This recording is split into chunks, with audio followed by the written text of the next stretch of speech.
Hello ladies and gentlemen, Top Hat Gaming Man here, the #1 console connoisseur you can encounter when surfing the digital waves of the futuristic information super spider web.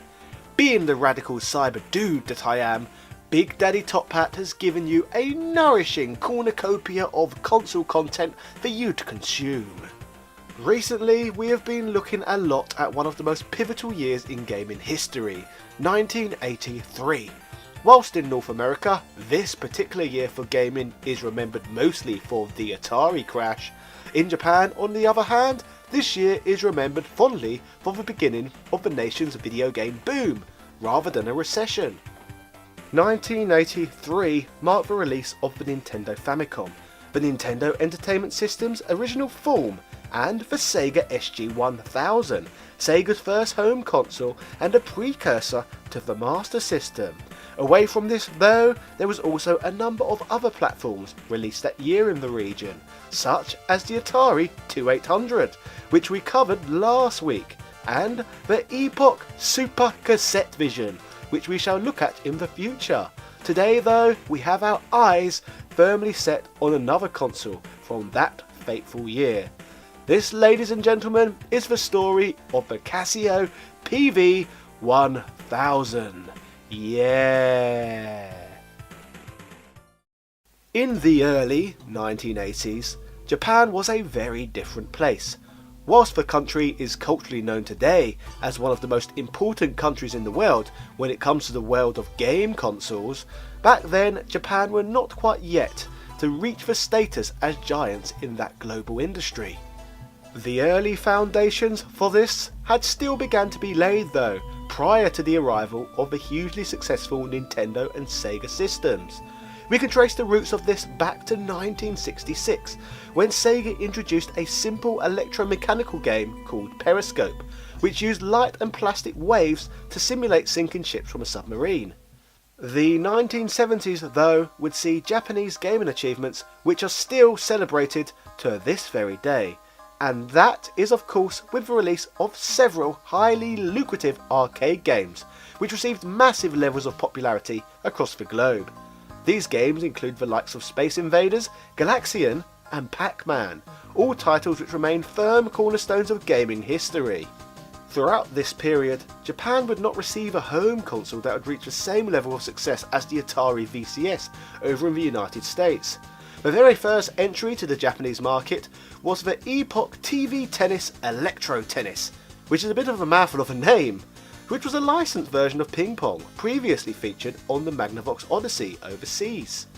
This was swiftly followed with the slightly more successful colour TV game systems created by Nintendo, which would each feature one title pre-programmed into their hardware. This early popularity would be a sign of what was to come for the Japanese console market down the line. As briefly touched on in a previous video, the first system with interchangeable cartridges to hit the Japanese market was the original Epoch Cassette Vision released in 1981.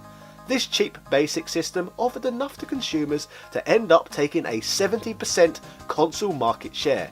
So, with all of this in mind, a console development race would begin to become the new kings of the early Japanese console market. Amongst the companies going for gold in the early days was Casio, a company we all know and love in the West for their calculators and digital watches. So being a successful electronics brand, it is of no surprise that the console market would have looked appealing to them. In terms of Casio themselves and the company's history, Casio was first established way back in 1946, and their first ever product had nothing to do with electronics.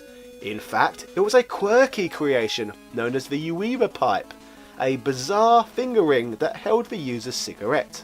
This product allowed the smoker to smoke the cigarette all the way down to the nub, blackening the user's lungs as much as physically possible with only one cigarette, all completely hands-free.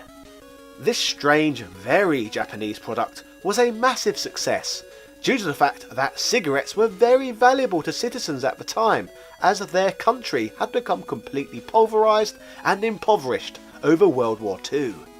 Company owner Casio first came across calculators at a business show in Tokyo in 1949 and quickly made the decision to use his money generated by the Uiba pipe to develop a range of calculators of their very own.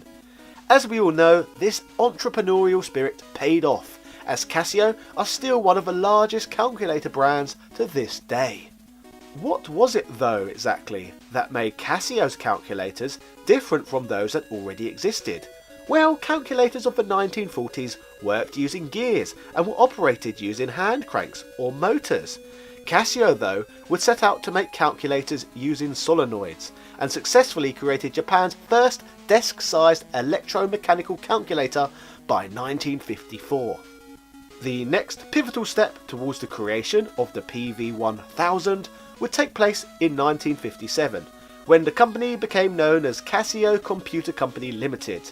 That year, they launched a calculator known as the Model 14A, the world's first all-electric compact calculator, based on relay technology. The transition from a smoking paraphernalia to electronics brand could not have been better. By the time the 80s had rolled around, the company had diversified into selling a whole range of different electronics, from digital wristwatches we all know and love, to electronic musical keyboards. Interestingly, from 1983 onwards, a keyboard range known as Casio Tones would feature a cartridge slot for ROM packs, which contained different musical sheets. So using this exact same style technology, it is of no surprise that Casio would develop a cartridge-based console too. The Casio PV1000, which also saw release in 1983, housed a Z80A microprocessor and featured 2 kilobytes of RAM.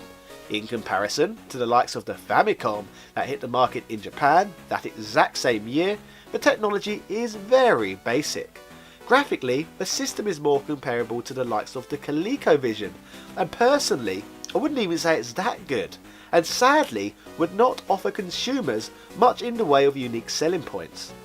Away from the system's innards and onto the system's sexy exterior, I feel that the platform has a decent aesthetic look to it, and for its time does not look as babyish and toy-like as the Famicom, CassetteVision or SG-1000. And to be fair, appears to have aged better in that department. The design all in all looks quite grown up in comparison to most other consoles of its period, but in many ways you could argue that this could have even contributed in some ways to the system's downfall. This basic platform featured 2 controller ports which could be connected to joysticks. The joystick that came with the device featured 1 button atop the stick, along with another 3 more buttons along the bottom. In my opinion, the controller has quite a nice feel to it. As mentioned earlier, the system had a lot more than just the Epoch CassetteVision to go head to head with, and now needed to compete with the likes of Nintendo and Sega. Obviously, in this venture, this did not go down very well for Casio, and as a result, the PV1000 is now renowned for being one of the worst selling games consoles of all time. Throughout the platform's short lifetime, a set of cartridge-based games were sold, each numbered 1 through 15. Games featuring numbers was a common practice at the time, and systems such as the MB Microvision, Acetronic and Fairchild Channel F all share this same game numbering convention. In terms of the PV1000 though, although there are games numbered 1 to 15 on the platform, only 13 games were ever released on the system, with games number 8 and 13 never seeing a release. As demonstrated from the footage playing now in this video, graphically, PV1000 games are crude and simple in comparison to what could be played on Nintendo's hardware. The system offered little wow factor in regards to what it could do, which all in all would contribute further to this basic system's demise. Overall, the story of the failure of the PV1000 is as simple as they come. This was simply a system that was ill-prepared and ill-equipped to take on the likes of the Famicom. If the platform had arrived many years earlier, then perhaps things could have been different, but on release in 1983, the platform was doomed on arrival. To be fair to Casio though, the company recognised their mistakes very early on, and knew there would be no possible way that the PV1000 could ever achieve a significant market share. With this in mind, and the writing on the wall, it is said that the platform was completely pulled from shelves in just a matter of weeks, removing the PV1000 from the console market as quickly as it arrived. Away from the PV1000, amusingly, Casio also released a sister microcomputer platform known as the PV2000, which featured a Sinclair ZX81-like flat plastic membrane keyboard. Yuck. According to my sources, PV1000 games were not compatible with this platform, and instead the system had its own 11 cartridges released for it.